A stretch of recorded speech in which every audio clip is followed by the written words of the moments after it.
Assalamualaikum warahmatullahi wabarakatuh. Alhamdulillahirabbil alamin. Shalatu wassalamu ala asrofil anbiya wal mursalin wa ala alihi wa ashabihi ajmain, amma ba'd. Segenap mahasiswa AI kaum Syida yang berbahagia dirahmati Allah, kaum muslimin muslimat, ikhwan ikhwati fillah, saudara-saudariku seiman seagama yang berbahagia dijaga dan dirahmati Allah SWT. Pertama, marilah kita bersyukur kepada Allah dapat bermuajah kembali kita dalam rangka melanjutkan kuliah AIK pertemuan yang ke-8. Salawat salam tersampaikan pada panutan ikutan kita Nabiullah Rasulullah Muhammad SAW. Beliaulah suri toladan, inspirator, motivator, dan semoga kita dapat melaksanakan apa yang beliau contohkan sehingga kita bisa diakui sebagai umatnya, bisa bangkit bersama beliau sebagai ashabul yamin, barisan kanan yang insya Allah dibimbing menuju surga Allah Subhanahu wa ta'ala. Adik-adik mahasiswa yang berbahagia dirahmati Allah, kaum muslimin muslimat rahimakumullah. Disebut Muhammadiyah itu sebagai gerakan tajrid dan tajdid yang dijalin secara harmonis, secara seimbang. Ini khasnya Muhammadiyah. Dalam beberapa hal Muhammadiyah bersifat tajrid. Tajrid artinya pemurnian. Bukan memurnikan ajaran agama yang memang sebenarnya sudah murni, tetapi memurnikan pola hidup beragama dari masyarakat muslim pada umumnya, di mana banyak yang sebenarnya merasa melakukan amal ibadah menurut Islam, tapi ternyata terjadi sinkretis.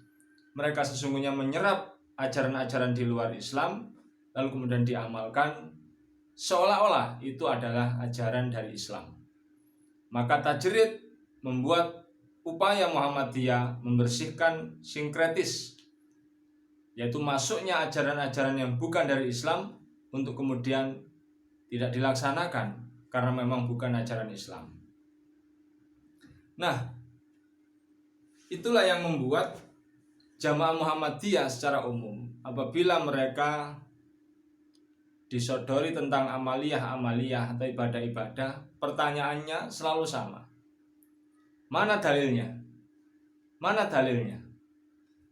Kalau tidak ada dalil, maka Muhammadiyah jamaahnya cenderung tidak akan melaksanakan dalil.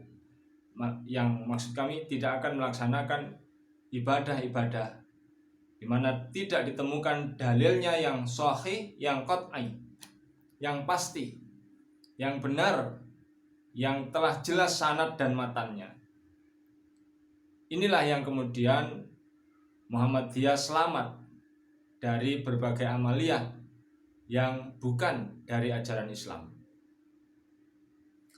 Nah, yang berikutnya, Muhammadiyah di samping sebagai gerakan tajrid sekaligus tajdid. Apa itu tajdid? Tajdid itu pembaharuan yang kita kenal dengan istilah juga dinamisasi. Maka dalam beberapa hal Muhammadiyah justru melakukan perbaikan-perbaikan di mana ajaran agama Islam berjalan sesuai dengan tuntutan zaman tanpa harus melanggar kaidah-kaidah ajaran Islam tersebut. Misalnya, di Muhammadiyah itu meskipun telah sangat memahami bahwa air dalam jumlah tertentu 2 kula tidak menyebabkan najis, tapi Muhammadiyah tidak menerapkan pola itu. Artinya meskipun air itu dalam jumlah banyak tidak menyebabkan najis, tapi Muhammadiyah bukan hanya mempertimbangkan najis atau sucinya, tapi juga mempertimbangkan bersihnya. Maka Muhammadiyah tidak melakukan wudhu bersama dalam satu kubangan. Biasanya dibuat keran. Kalau dulu timba dilubangi, genuk dilubangi, lalu kemudian ketika berwudhu ditarik sumbatannya sehingga mancur. Kalau sekarang sudah ada bentuk keran. Contoh yang lain Muhammadiyah dalam hal dinamisasi atau kita kenal dengan tajdid terkait dengan pendidikan. Dulu di zaman era penjajahan, Muhammadiyah justru dituduh sebagai gerakan yang menyimpang atau sesat. Terutama juga apa yang dilakukan oleh Kiai Haji Ahmad Dahlan, misalnya dengan membuat pendidikan di atas bangku, padahal dulunya lesehan. Juga Kiai Haji Ahmad Dahlan memasukkan pelajaran-pelajaran umum seperti ilmu pengetahuan alam, matematika, dan sejenisnya dianggap juga sebagai sesuatu yang sesat. Dan ini pembaharuan atau tajdid di Muhammadiyah. Namun akhirnya 100 tahun kemudian, saya kira hampir semua sekolah, utamanya di Indonesia, telah menggunakan bangku. Artinya mereka diam-diam telah mengikuti tajdid atau pembaruan yang dilakukan oleh Muhammadiyah. Dalam hal misalnya pembagian zakat, dulu tidak dikenal amil, meskipun ada dalilnya tentang amil. Lalu Muhammadiyah membuat sebuah lembaga untuk menghimpun dan membagikan zakat. Kita kenal dengan istilah amil. Nah, gerakan pembaruan seperti ini juga mendapat tantangan. Kenapa? Sebab ya mungkin ada kepentingan pribadi. Karena dulu zakat itu dihimpun pada seseorang. Misalnya seseorang di sebuah tempat yang ditokohkan, umat datang, lalu kemudian mengakadkan zakatnya, dan kemudian tidak dibagikan pun boleh. Mereka simpan sendiri. Nah, yang tentu saja ketika Muhammadiyah melakukan gerakan membagi melalui amil, maka orang-orang personal yang dulunya tempat dihimpun zakat, mereka menjadi kebakaran jenggot atau marah.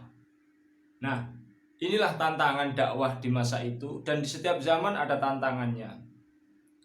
Karena tajdid Muhammadiyah yang disandingkan dengan tajdid nyata memberikan kontribusi besar kepada umat Islam, kepada bangsa, kepada umat, kepada masyarakat pada umumnya.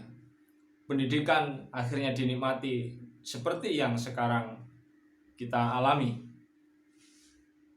Juga gerakan yang berbasis perempuan, ada Nasihatul Aisyah, ada Aisyah, yang ketika orang-orang masih berdebat persoalan pemberdayaan perempuan, Muhammadiyah sudah berada di depan memberdayakan mereka. Tajrid dan tajdid adalah sayap Muhammadiyah yang membuat pergerakan ini selalu terbang lebih tinggi dibanding gerakan-gerakan yang lainnya. Semoga kita menjadi hamba Allah yang istiqomah dalam Islam. Semoga kita menjadi pribadi-pribadi yang bermuhammadiyah dengan cara yang santun, baik, dan benar menurut ajaran agama, akhlak, keimanan, dan kebangsaan. Billahi taufiq wal hidayah. Wassalamualaikum warahmatullahi wabarakatuh.